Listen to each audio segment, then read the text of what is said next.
education, and real-world knowledge about the voiceover industry. It's the Voiceover Gurus Podcast.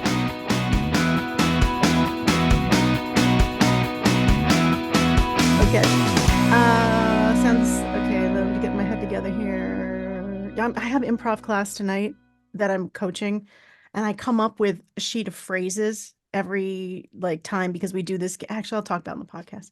Welcome back to the Voiceover Gurus Podcast. I'm your hostess, Linda Bruno, and just talking to my guest today about the fact that my brain is a little scattered because I am hosting improv class in my studio. And I come up with these random phrases and I have to put them in a sheet, which then my assistant then clips, and it's part of a game. And the students go and they pick up the sheet and then they have to say whatever the phrase is. Okay. So yeah, that's what I was boring Paul Milando with. Welcome, Paul. Boring. Are you kidding? Boring? I'm so giddy being on this podcast. You have no idea. I had a workshop yesterday with a few other people, and they're like, "Oh, so what's the rest of your week look like?" I'm like, "Well, let me tell you. Aw. Yeah, pretty excited. I remember just writing to you and saying, "Yeah, I'm listening to your podcast. Been listening to your podcast for about a month now, and I thought, you're just like, people were reaching out to you about their VO journey, and I thought, well, let's kind of do a two-step. Let's kind of give you a VO journey, and then maybe from a Canadian, maybe we do things differently. We don't say oot and a boot. That's never happened. That's No. never happened. So that's never happened. But yeah, that's basically. I welcome and thank you so much for allowing me to speak to you and to the listeners. Yeah, thanks so much for contributing your time as well, because this is great. I think it's so valuable for all of us to learn.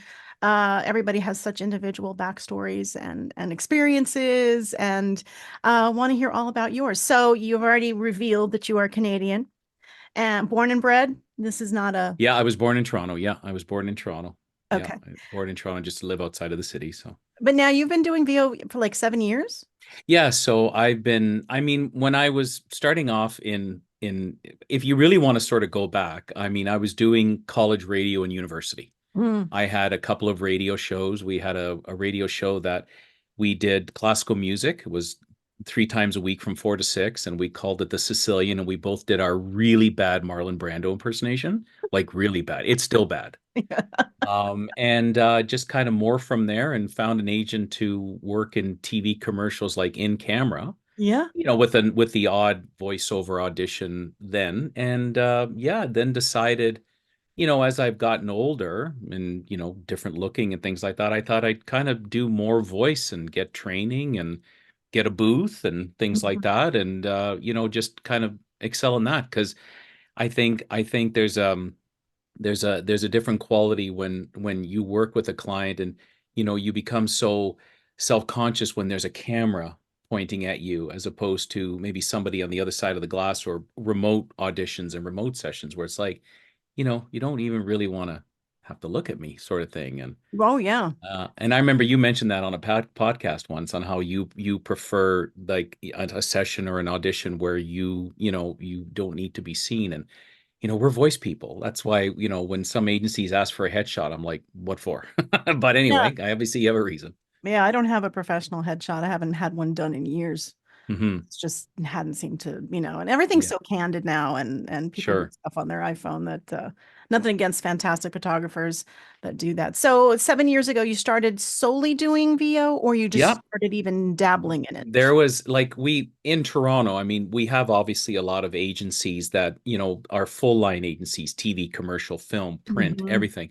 And they have a voiceover department. But I thought, I'm still with my current agent, of which I do film and TV and commercial work for in front of camera. But I thought, if I'm going to do voice work, I want a voiceover agent. I want somebody that, that specializes in that sort of genre. And there was an agency in Toronto, still there, that has representation all over Canada. And I, for about a year, kept sending them a homemade demo that I put together, and one that a studio engineer helped me with. And I'm like, now? And they're like, not now. A few months later, now? No, but try again. Yeah. So I'm like, now? And they're like, now. So I thought that was great. And I landed with them, and I had a great 6.5, almost 7 year run with them. And later in the conversation, I'll tell you why I left and things like that. And yeah, it's been great. I learned a lot. Wow, did I ever learn a lot? Yeah. So how different is it coming from the on-camera world and film? Well, there's just to me, there's just a lot more, there's a lot more opportunity. When like if you want to know what you look like in the world, go to a TV commercial audition, Mhm. like where you're in front of the camera. You will sit in a room with 50 people that you look like, Oh, which I didn't think was possible. And ironically enough, one of those shows where where the Mass Singer or something like that. I don't watch any of those shows, but I remember flipping on the channel. I think I was, listening to the commercials. I remember, and I remember somebody had said, you know, um, that in voice, in singing, she's not judged by the way she looks. She's not judged. And, I always joke about the time we have a pretty upscale restaurant in Canada called The Keg. It's a steakhouse. mhm. And I would always tell the joke about how, I walked into as for a job interview to be a waiter. And I had a white shirt on, tie, my resume in a folder and black pants. And I walked in and the manager said, no. And then that was it, right? So Uh-huh. I always tell that sort of funny story. But with voiceover, it's just how many times have you heard or is like, oh my God, I can't believe that's you, or Yeah. I didn't think you looked like that, or I Mhm. envisioned you as somebody else, right? Mhm. And I kind of like that. It adds a little bit of like a mystery to it. It's like, who's Right. the voice, right? You I know, did some on-camera training when I was living in the city, New York City, and when I started to see friends that were doing on-camera stuff and all the particulars that were requested for these auditions, and they were like, you have to have your hair cut a certain way, your nails have to be a certain way, and I thought, and you have to dress like this for this type of audition. I thought this is too much work for me. And I don't have the energy for it, honestly. I mean, it's just so much easier to just get behind a microphone and, or at that time, go to a casting director's office and sure, audition, sure. and do multiple and not have to change your clothes, you know? And the other thing too is like, some of the things I did on camera work were these sort of like, shows where a true crime actually happened, and I was a reenactor. Ah, So the police, mhm, so it was on the not the Discovery Channel, but the crime part of the Discovery Channel. sure, Anyway, where the real police officer was said, we got to the parking lot and we noticed something was really strange with the car, and there I am walking to the car with a flashlight, looking around and things like that. And I remembered being on set for like 12 to 14 hours. They fed us and that and making this much money. And then I thought to myself, wow, okay, wait a minute. I get to record this at home, hmm, right? Or whatever, or even audition. And that's the other thing too. I mean, when you went before COVID, when you went for auditions for TV and camera work, you had to go there and meet the casting agent and the director yeah, and all that kind of stuff. But with voiceover, I tell people, I don't have to get into the car. I go home, like I'm at home, I do my audition, and if I don't get the part, I'll go downstairs and make a cup of coffee. Like, right, you know what I mean? It's exactly. just, parking tickets, and all of a sudden your audition turns into gas and a parking ticket, and you didn't get the part, but you still owe $180. That's You how know? it is up here too. It was Yeah. taking the train because you spend the money on the train because I live on Long Island. Yes. So you're spending all that, not getting paid, going in, taking 4 hours out of your day. You Hmm. could just be doing voiceover jobs. That's Yeah. to me, that's the only really good thing that came out of COVID for VO was the fact that here, at least in New York, the casting directors and agents got used to finally people having their own studios Yes. because they were so against it. They're like, no, I want you in front of me. You need to come and see me. And now they're cool with it. So I guess, hey, there's some good that came out of it. Do you think a lot of places kind of either shut down or they scaled right back or anything like that? I mean, obviously you send them the raw audio or maybe you edit it a little bit and that, but they usually do take over. Did you find, I mean, there was a period in Toronto where there was nothing going on past Mhm. COVID. I mean, it's amazing to think about, something biological can do so much to so Right. many people. I mean, it definitely dipped a little bit, but I guess because I had already established my career online, I was already doing the Zoom stuff and the workouts. And so it was really the last holdouts were my agents, my New York agents anyway.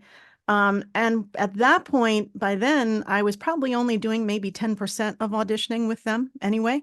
Wow. Auditions were with regional, that I never met anyway, Hmm. so For me, I did really, and for a lot of people here in the States anyway, nobody's career really changed that much. I mean, there was a little bit of a dip, but from what I know and my own experience, it wasn't that different. Everybody just decided, all right, I'm going to work from home. I'll do all my creative from home and cast and run, sessions because we all have our own studios now. Yes, yes. And I know from listening to one of your podcasts, you actually have a separate studio. You're not in your home anymore. You're Right. actually in a building that you rent out space and you do your classes there and things like that. So that's Yeah. a nice detachment that, you don't feel that you're home so much, Um, because I mean, procrastination always wins, right? And, ah, and you talked about how you love British shows. I love British cop shows. And do I mean, you? I do. We have a Favorite. service here called BritBox, and I don't know if they have it in the We have States, that but here. oh my God. It's like I just finished watching, like, Nicola Walker, who was in Oh God, I Unforgotten, and love just her. I have oh such my, a and girl now crush she's on in her. Annika, which apparently is Yes, really good. But the yes. problem is like, it's like, jalapeno popcorn. You just can't have one. Like you just kind of want to sort of keep going. So Do you know, yeah. did you see Happy Valley? I did. I loved Happy Valley. And I think what I love so much about British cop shows or British detective shows and all that kind of stuff is just their stories are just so good. They're so well written. Like I just find a lot of the mamby-pamby shows are like, a little girl loses a button and then they spend the whole time looking for the button and then they find the button and then, and go from there, as opposed to, like some of these shows are so sinister, like especially Yeah, Unforgotten with the historical crimes and all that kind of stuff. There's great such stuff a though. there's such a Mhm. big shift to move forward. But man, when and in the final season, when her partner gets a new partner and she's like, we're not costing the we want to use our money resources somewhere else, and it's like, that's it's just kind of interesting. It's just Yeah, kind of no, I'm glad to hear that you're a big fan of that too. I'm watching one right now. It's called The Street. no, I don't Familiar know with that that one. one? So it's been out, it was kind of older, but it's awesome because on the street, it's a story about different things happening to different families. Oh my God, The wow. one episode is dedicated to one family's thing. And so you'll see some of the other cast members, Hmm. either on the street talking to them. And meanwhile, you know about their like private story of what Oh happened. yeah. The Very good. backstories are always a great. Yeah, the backstories are always great. But Very yeah, good. I love like foreign as well. There on Netflix there was a Danish detective show called The Chestnut Man. Hmm. Oh my God. If you can work with subtitles, I love if you subtitles. can if you Uh-huh. can work with subtitles, I'm telling you, Linda, this show, it's called The Chestnut Man, is phenomenal. Oh, wow. I'll have to This check that out. killer leaves little men made up of chestnuts with little branches every time somebody is killed or there's a body. I'm telling you, if anything else I say today is a bunch of BS, take my word for it. That's a really good show because I've converted people that don't read subtitles Yeah. to watch that show and they've loved it. So Oh, you can check it okay. out. It's probably still on Netflix, but it's called The Chestnut Man or Castagna Man if this is the translation, but it's so good. It's so I'm definitely gonna check that out. So let's talk about more about your voiceover career because we could talk about, I think, British shows all day. Yes, darling, yes. So, okay, so basically you dove in once you realized the ease of it as far as not needing to go to places and being able to do multiple auditions, which is such a convenience from home. So, and Mhm. you have a new agent now, Yeah, or so 6.5 years. So there's the agency that I'm with now, which I can't really say because I'm still on a probationary thing.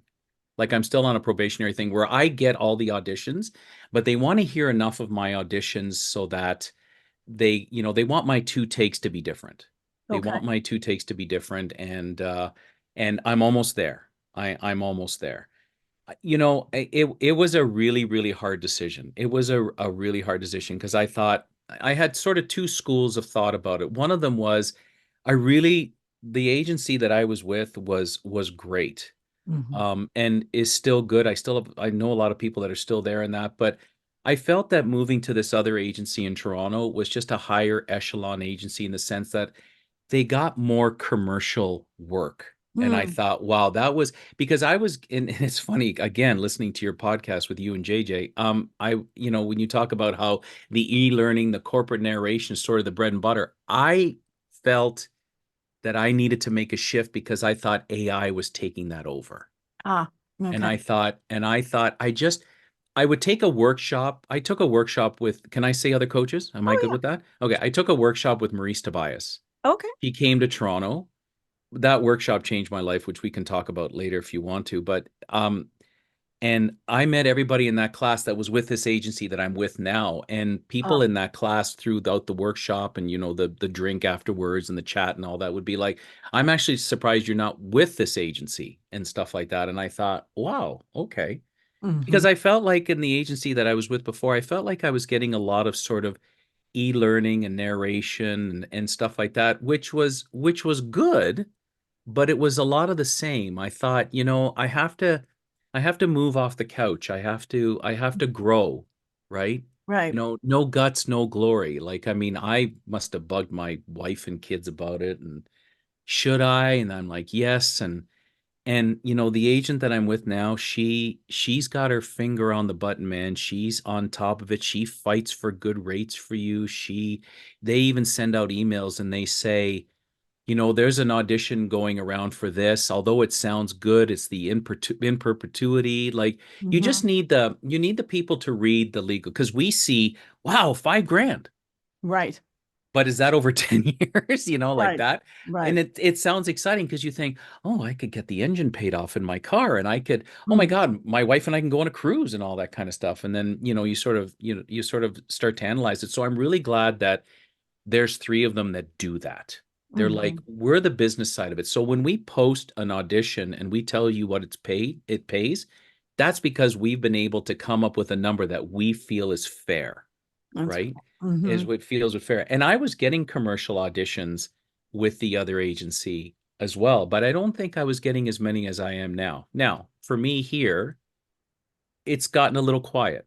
I don't know what it's like in the States. It's gotten a little quiet. Some of the big names that are big voiceover people in Canada, I get the feeling that it's just a little quiet. Yeah. It's just there's a shift that money is sort of, maybe being allocated somewhere else.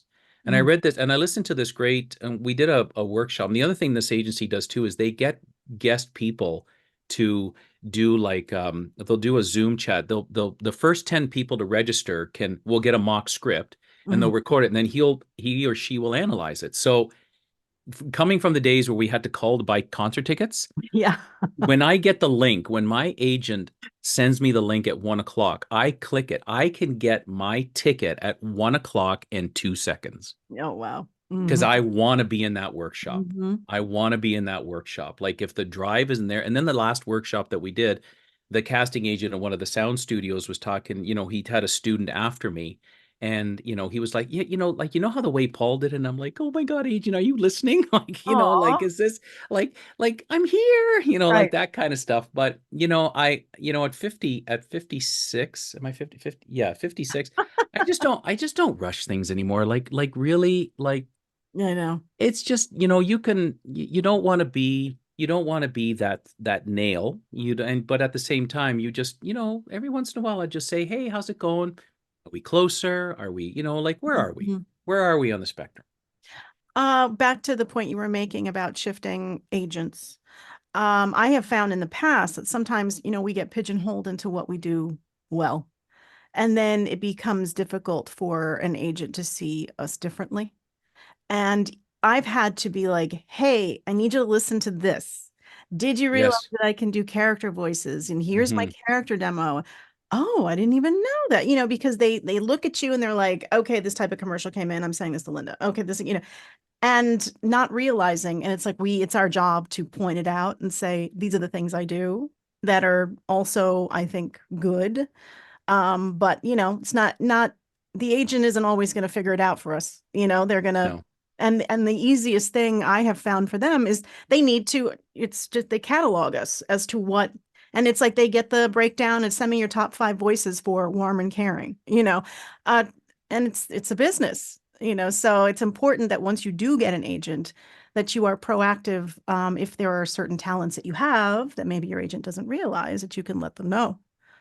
But at the same time, I'm also my own critic, because at the same time, as much as getting all the e-learning and the narration and all that kind of stuff that I was doing before, I tended to get a lot. Like, I haven't really done much work lately, realizing, and I listen to your podcasts and you talk about how that's sort of like the bread and butter. And I kind of gave up the bread and butter to take a leap of faith. And Mm-hmm. I don't, I mean, I'm not going to say I'm disappointed because I'm not disappointed, but I'm just like, and I just like, it's not that did I make a good decision? It's just that I just wish it would happen a little bit faster. And that's when I think it's just become slower. Now, do It's just you become slower. audition in other means, or is it just through agents? It's just through agents. So I have an agent in Toronto. I have an agent in LA, and I have an agent in Utah, Voices Now. I'm with them, and I get some with them. And For me, I have a full-time job. So I manage a boat repair shop in Oh, Toronto. wow. Yeah, I manage a boat repair shop. It's not glamorous. They always say in boating the best 2 days of a boater's life is the day they buy the boat and the day they sell it. Right? Yep, So, yep, yep, you yep. know, that kind of thing. So for me, I do work full time, so I'm a little bit more relaxed about it. I mean, obviously you've got this new agent, you really want to prove it to them, like, hey, you made a wise decision and all that kind of stuff. But if you don't get the numbers like you used to, you're not getting as many hits because it Right. is numbers, right? It is Mm-hmm. numbers and that, and I just feel that, if I feel like I would probably have better chances if I had more hits. And I haven't had as many hits. But I listened to a podcast you did, I think a couple years ago or last year with Armin for Bodalgo. Mm-hmm. And I'm going to sign up with them this way. Like I'm going to do the application Yeah, and you see if should. that's the thing. The other two that begins with V, I never even considered them. I never even considered. Things have changed too. I know, and I've even at the very beginning, their whole concept and stuff like that. I even remember talking to the agency that I was with before and saying, and they're like, "We are not this P2P kind of agency." I'm like, "Okay, sorry, I'm new. I don't know what that even means, Yeah. right?" But The thing yeah, is, there's such a call now, though, because of AI coming in for as human as you can possibly be. So even with the e-learning and the narration, it's still like they're adamant. A lot of the people that are hiring are like, no, you have to sound as far away. I just did a medical narration last week, and I did the classic where they sent me a video and I'm timing my narration to it. And then they came back, they're like, well, it's not flowing like a normal, like a natural human. I'm like, well, because I'm going to timings and I'm seeing the screen and I'm reading it and that. So I just went back and I did a fluid read through the whole thing and thought, well, I guess they're going to figure it out on there. And they were like, yep, this is exactly what we wanted. oh, isn't Want. that funny? Isn't that Yeah. funny? Yeah, So, yeah. I think it's something that obviously we have to be aware of it. But at the end of the day, at least for now, people seem to still want that human approach. Yeah, I don't remember on what platform I heard it, but I remember somebody, and I think it was the last course that we did where I was one of the 10 people. I think he said, like, a car company like Ford isn't going to come up with an advertising campaign and give an AI company $100 to use a name. They're not going to. No. And to me, I always thought, there's three commercials that I want to do in my life. One is a car commercial, one is a beer or alcohol commercial. I don't remember what the third one was, maybe a sports commercial. I've done the car one so Mhm. far. So, I've done the one I did one for Mazda and that. So that to me was sort of like just a goal I wanted, right? Yeah, anything major, anything of any, consequence, a large company or someone that's going to pay you well is Hmm. not going to go and get some AI voice to be the. Exactly. And they're not going to, yeah, they're not going to. So, so it's just, but obviously at the same time, there are people that are more experienced or they just have the flair or whatever, and they just land it because, so you're up against those people. But I'm not going to grow unless, I can't soar like an eagle if I'm hanging out with pigeons. You know what I mean? Like I just kind of want to, I just want to kind of prove myself. And I've just resigned to the fact that, some do, some don't. So what? Next, you Well, you know. sound like you keep up with your craft improving.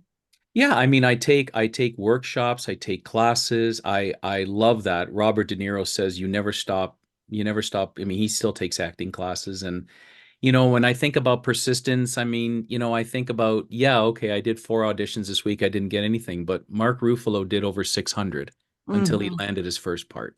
Yep. So really, I have the means, and you talked about this as well. Like if you have a partner that, can financially carry you through your journey and all Right. that. For me, I have a full-time job, and I also have a partner that supports me and all that. But the good thing about working in the boating industry is that in the winter, like it's completely dead, like it's quiet. So I work remotely from home. So that's when I send a nice little email. Hi, I'm a neutral accented voiceover talent in Canada, and it's something, and I would send them to agencies all over the world. I downloaded from Voquent. I downloaded like agencies all over the world, and one of the ones I sent to was in Sweden, and I sent them a thing last year, and they wrote back and said, your voice is great, we'll keep it on file and whatever, and I got a job from them 2 weeks ago. Very cool. Right, and I thought that's kind of cool. So now in season, when you're working and Hmm. the summer, the warmer weather months for you. So what do you do with your how as far as your day goes? Is there a certain time of the day that you do your auditions, that you try to book your sessions for, or how do you manage it?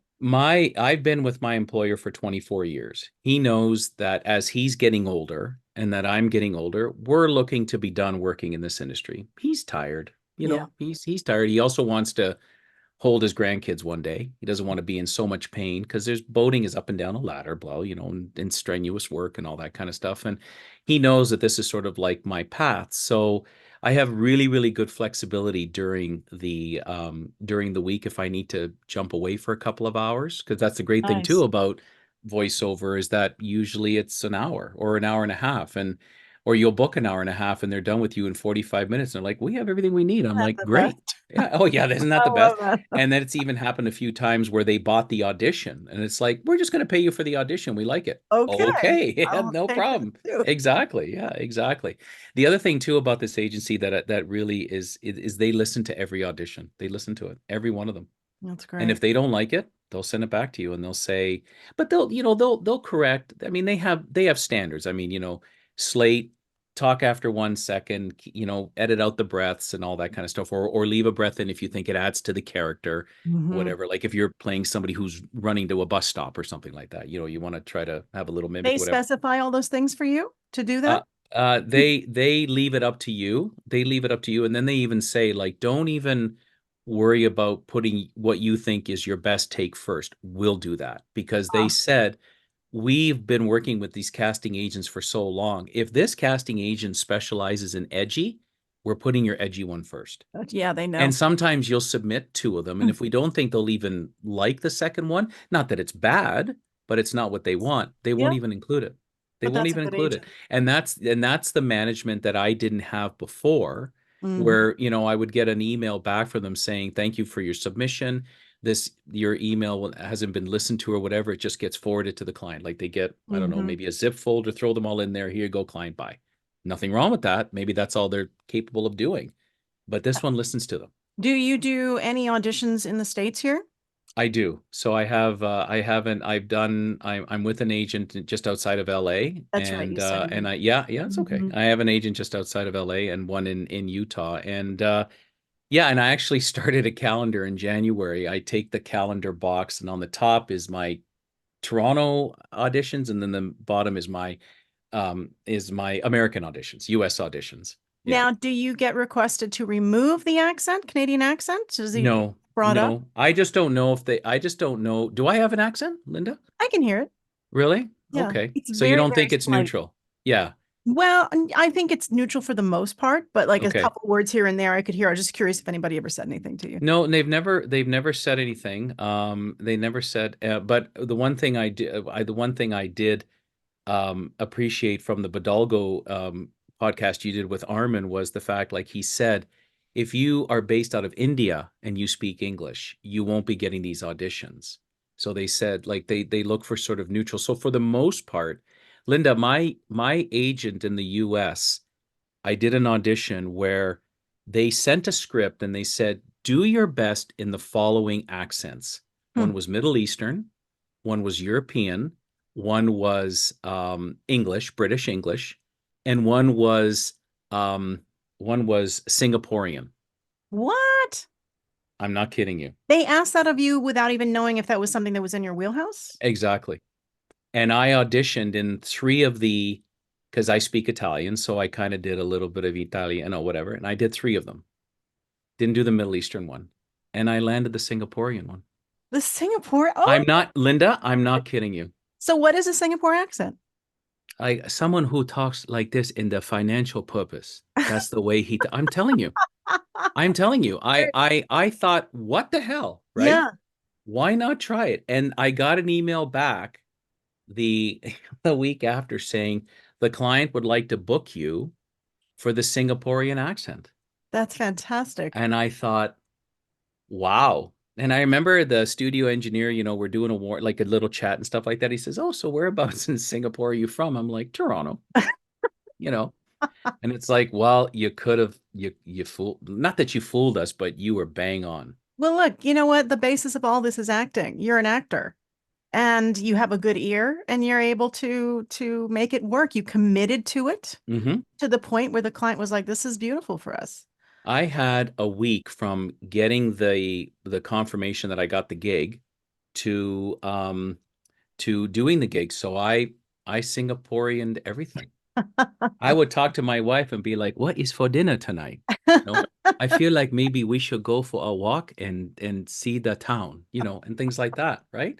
As respectful as possible, Yeah, right? exactly. And yeah, I did a commercial for, so I have an agent in Spain. I have a commercial that I did that, and that's the great thing about Source Connect. Like, man, it's so clear that you honestly think the producer's on the other side of the other side of your booth. Yeah. Like, it's so clear. And that was and in my Old headphones ISDN was, days. yeah, in my headphones was the sound engineer from Madrid, the one client from Chicago, one client from Boston, and it was me. And I'm like, okay, so you've got two Americans, a Canadian, and a Spanish person here. There's a joke in there somewhere. We just haven't figured out. Walk into a We bar. just had, yeah, we exactly, yeah. What is this? A commercial? Yeah, exactly. So that was a lot of fun, and that's it's funny. My inspiration to sort of find international agents came from David Hasselhoff Really? Oh, he's here in because Germany, right? exactly. And I Yep. thought to myself, what if you could just be the voice of a company like a South African company or a company Hmm. that's just looking for a neutral voice that wants to sell an instruction manual on how to use their meat cutter. Hmm. If you talk with a strong South African accent, somebody in Texas may not understand you, Hmm. but somebody in Texas can understand me, Right. right? So, That's an interesting I approach. don't know. I just thought, why not? Why not go outside of if we talk about how the world's your oyster, well, then let's go open oysters, Yeah. right? As far as unions go in Canada, are you a member? No, I'm in non-union. I'm a non-union voiceover person. There seems to be, I don't know the union climate here, but there's a lot of people that are leaving the union to go non-union. I think for obvious reasons, because I mean, it's numbers, I know. Linda, it's numbers. And you know what? I was taught by my drama teachers years ago that a company like Walmart, who doesn't hire unionized employees, is Hmm. not going to hire unionized actors. Right. Because that's not their that's Yeah, not their exactly. philosophy. And Mhm. and I, like I said, I don't know very much about it. When I was in the TV and commercial side, I did something called an apprenticeship, whereas if I was on an actress set, it was like you got a coupon, and if you got six of these coupons, you finally became an actor member. And I didn't want to be an actor member because once union, always union. Hmm. And I just thought to myself, what if I just want to do the $2,500 spot for a local car dealership or Right. something like that? Like That it's freedom. Hmm. exactly. Well, things have changed so much. Mm, It's now there are just so many opportunities that fall in the non-union world that it's just not feasible. I mean, God bless if you are one of these talents that all you do is national work and you work out of a major market, sure. or you work out of you've You're had. Morgan Freeman, you're Yeah, whatever. You're that's you're fantastic. exactly. Yeah. Yeah, that totally makes sense. But for the Hmm. rest of us, who are trying to make a living at this, you want to go where the opportunities are. Hmm. Yeah, for sure. I And mean, you even talked on one of your podcasts how James Earl Jones sold his voice to AI, I know. right? Yeah. Yeah. So, and it's so funny when you hear AI, how everybody's sort of like, it's the nails on the chalkboard sort of thing. But I don't know. Like, I don't know if I should embrace it. I don't know. I think a couple of the big pay to play sites have gotten into big trouble over AI, big trouble. Mhm. They've duped a lot of people. And you've got NAVA going to I think it's the Supreme Court or the judicial system in the US trying to fight for, I think it's what fairness, like just being able to be paid for, maybe we can work with it, but I personally don't know enough about it. So I just kind of keep plugging along. I'll wait for the NAVA people to tell me what's going on because Yeah. that's what they do. Like I'll send you money and help your cause and all that, but I don't know anything about it. And I don't think that there should be a fear element to it. The thing, elements are going to change just like they have all through time. Hmm. It's just, and it's going to happen fast because that's how it is now these days with all these wonderful brains working on things. Hmm. And you just have to, you'll figure out, we all survive. We figure out a way Hmm. to do it. So, there shouldn't be Chicken Little head, running around like the sky is falling. I really don't Exactly. think so. Exactly. Um, yeah. So do you find, I mean, you're auditioning for American projects as well. Do you find the clientele to be different at all from a Canadian client? Is it all basically similar? To me, it's similar. The specs all seem to be the same. I mean, it's all conversational, all of it. It's all conversational and all that kind of stuff. But I find it's actually funny. I've actually done an audition. I've done a couple of auditions over the years where it was the same copy from the US and the Canadian. And you wonder, did they try Canada and didn't win and go back to the States, or did they start in Canada and go, ooh, no, and then they went to the States, right? You're just trying to figure out, the horse before the cart or whatever sort of thing. But Right, right, right. yeah, no, I thought that I don't know if, I mean, there's obviously a lot more work in the US because you are a bigger country. And thanks for being our neighbor. And and that so, there's obviously more work. I just wanted to have an American agent to be able to try and Yeah. just, be one of the really small bowling pins in the alley that just had a shot, you know. Why not? Like really, like why not? Right. There's no harm in any of it. And you So love it. you know what, Linda? I love everything about it. I do. Mhm. People are like, it's so funny because you meet people and it's and you tell them what you do and all that kind of stuff, and they think they know what that is and all that kind of stuff. It says, yeah, you have a really good broadcaster voice. And I'm like, that's not really what I'm aiming for, but thank you, sort of thing. Because you talked about that, how like, I used to, they feel like all of a sudden it's like, behold, like Right.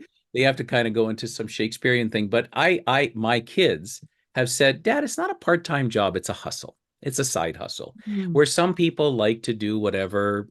I just always sort of broke it down and thought to myself, look, if I can make a couple of grand a month, that would give my wife and I a nice vacation. And Mm-hmm. I always kind of made it nugget style in the sense. And I thought, I know leaving an agency, I wouldn't say I was their top 10, but I would probably say I was their top 25. Because Nice. sometimes I didn't even audition for stuff. And sometimes I just got the gig. They're like, okay, record this.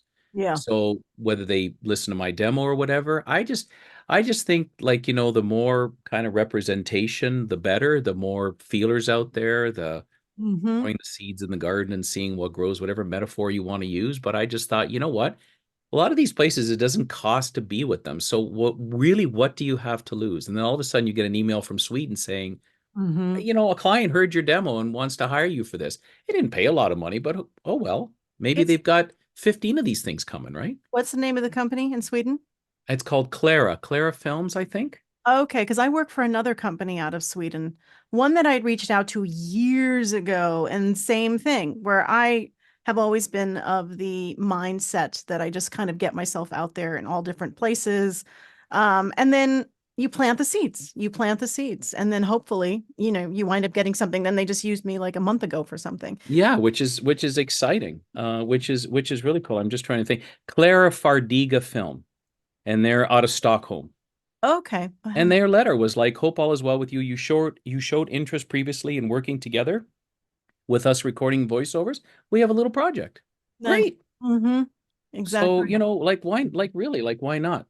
Sorry, I didn't have that information handy, but Just curious. like why not? Like really, we can't talk about how the world's your oyster and then you're just sort of, Yeah. tunnel vision stuff like But that. I don't think people realize that those are options, like to overseas options. I think Yeah. they figure, well, why would somebody need an American voice in Sweden?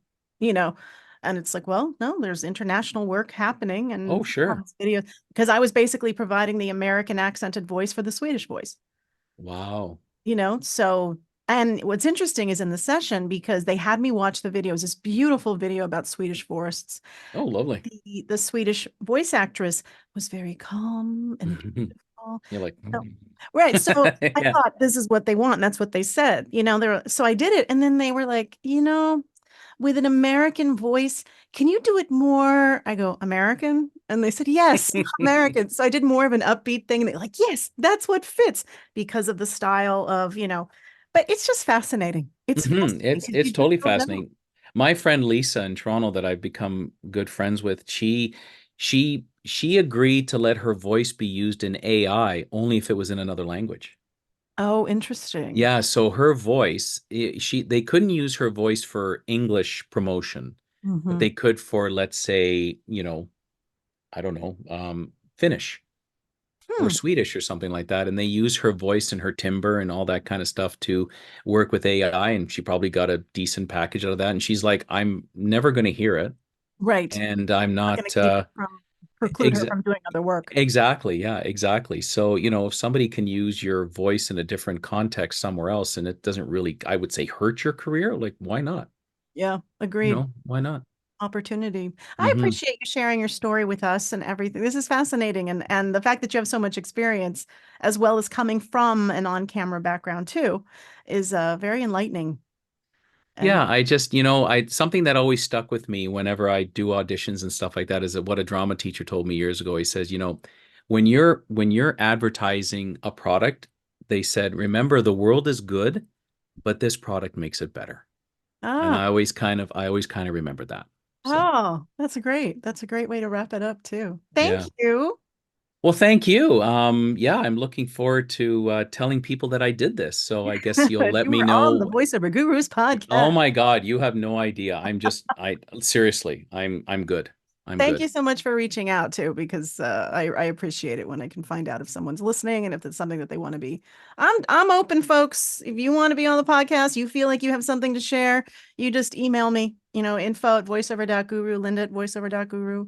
But everyone knows, hopefully at this point, that we do workouts during the month. We had one last night, our first ever happy hour voiceover session, which was basically everybody brought their libation and we did 90 minutes, Wow. like voiceover games that were based in some improv that I brought to the table, and everybody had a fantastic time.